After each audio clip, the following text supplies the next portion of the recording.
السلام علیکم ورحمۃ اللہ وبرکاتہ. مولانا صاحب جی څنګه یې؟ خیرت دی. ما لکوټه معلومات وکارو دا دلته کې اوس زمونږ یو پښتون مرګره او یو انګريز هغه سره په دې خبره باندې روان شو چې لکه ستاسو نبی حضرت محمد صلی الله علیه و سلم د 9 کالو جنۍ سره واده کړی وو.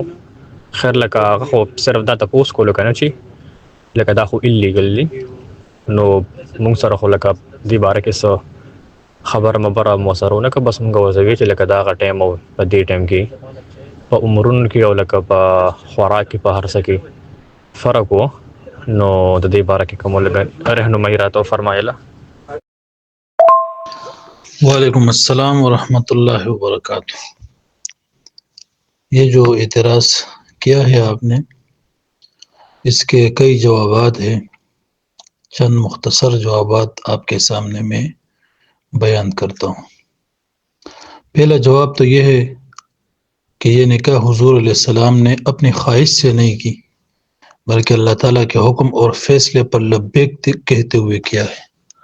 اور اس پر دلیل یہ حدیث مبارکہ ہے جو صحیح بخاری کتاب النکاح کے اندر موجود ہے. عن عائشہ رضی اللہ عنہا قالت قال لی رسول اللہ صلی اللہ علیہ وسلم رأيتك في المنام يجيء بك الملك في سرقة من حرير فقال لي هذه امرأتك فكشفت عن وجهك الثوب فإذا أنت هي فقلت إن يك هذا من عند الله يمزه. اس روایت میں یہ بیان کیا گیا ہے، عائشہ رضی اللہ عنہ نے بیان کیا کہ مجھ سے رسول اللہ صلی اللہ علیہ وسلم نے فرمایا کہ نکاح سے پہلے میں نے تمہیں خواب میں دیکھا کہ ایک فرشتہ یعنی جبریل علیہ السلام ریشم کے ایک ٹکڑے میں تمہیں لپیٹ کر لے آیا ہے اور مجھ سے کہہ رہا ہے کہ تمہاری بیوی ہے. میں نے اس کے چہرے سے کپڑا ہٹایا تو وہ تم ہی تھی.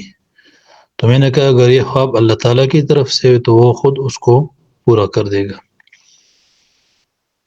تو یہ اعتراض تب درست تھا کہ جب آپ علیہ السلام یہ نکاح خود اپنی مرضی سے کرتے، بلکہ تو اللہ تعالیٰ کے فیصلے کے مطابق ہوا ہے. تو لہذا اس پر اعتراض یہ اللہ کے فیصلے پر اعتراض ہے، یہ انتخاب خدا ہے. تو اس پر اعتراض یہ انتخاب خدا پر اعتراض ہے.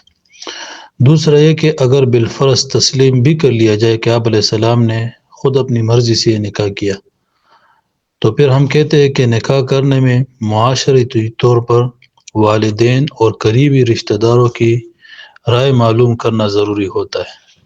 نکاح عموماً انہی کی رضا اور عدم رضا پر منحصر سمجھا جاتا ہے. جب عائشہ رضی اللہ عنہا خود ان کے والدین اور قریبی رشتہ دار اس نکاح پر راضی ہے، انہیں اس پر کوئی اعتراض نہیں، تو پھر دوسرے لوگوں کو اس پر نکاح پر اعتراض کرنے کا کوئی حق نہیں ہے.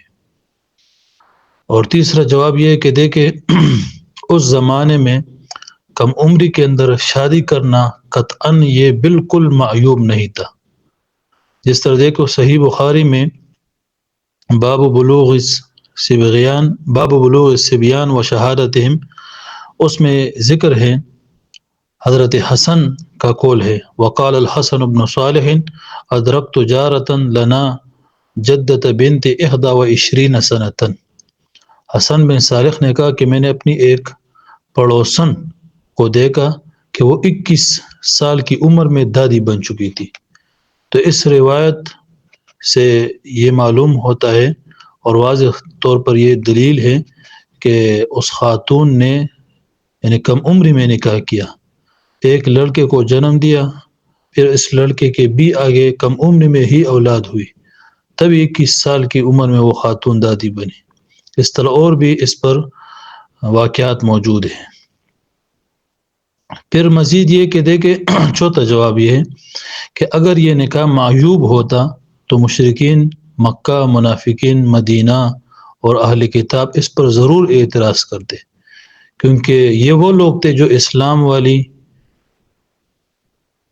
یہ وہ لوگ تھے، یہ مشرکین مکہ، منافقین وغیرہ، کہ جو اسلام کو نقصان پہنچانے کا کوئی موقع ہاتھ سے جانے نہیں دیتے تھے.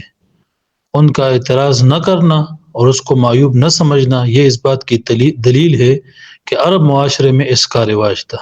تو اس وجہ سے یہ اعتراض کرنا یہ بالکل بے جا اور حماقت ہے۔ آپ علیہ الصلاۃ والسلام کی بیوی یہ امت کی ماں ہے، اس پر اعتراض کرنا یا آپ علیہ السلام پر اعتراض کرنا یہ بالکل مسلمان کے شایہ نشان نہیں ہے۔